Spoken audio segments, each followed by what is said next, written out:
ঢাকা জেলার উদ্যোগে আয়োজিত আজকের এই ঐতিহাসিক কর্মী সম্মেলন। এই কর্মী সম্মেলন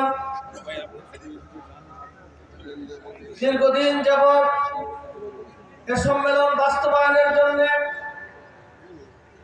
আমাদের জেলা নেতৃবৃন্দ সহ সর্বস্তরের নেতৃবৃন্দ সফল করার জন্য দিন রাত পরিশ্রম করে আজকে আল্লাহর মেহেরবানিতে কর্মী সম্মেলন হতে যাচ্ছে।